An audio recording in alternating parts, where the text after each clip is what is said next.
বাইরে ভাই কি হইতেছে? বিকট শব্দ হচ্ছে এখন। মানে এত জোরে জোরে আতশবাজি ফোটানো হচ্ছে। বাংলাদেশের বেশিরভাগই মানুষ ঘুমাতে পারছে না। তারপরে যারা ছোট ছোট বাচ্চা রয়েছে বা বয়স্করা রয়েছে বা অসুস্থ রোগী রয়েছে, তাদের জন্য তো এটা খুবই কষ্টদায়ক।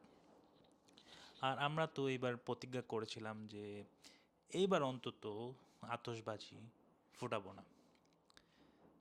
তাও আমরা বাংলাদেশি জাতি সেটা মানলাম না। এত এত টাকা খরচ করে আতশবাজি ফুটানোর চেয়ে গরিব দুঃখীদের দান করলেই তো হয়।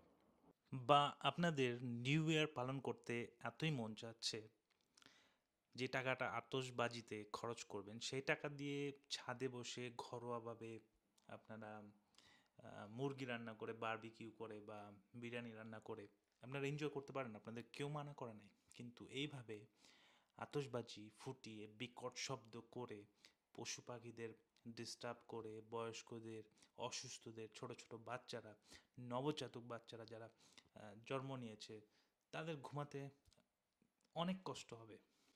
ভাবছিলাম যে এইবার অ্যাটলিস্ট কোনো ফায়ারওয়ার্কস হবে না, বাট বাংলাদেশি আমরা সেটা কেউই মানল না। তো এটা খুবই কষ্টদায়ক। তো আমি মনে করি যেটা ঠিক না।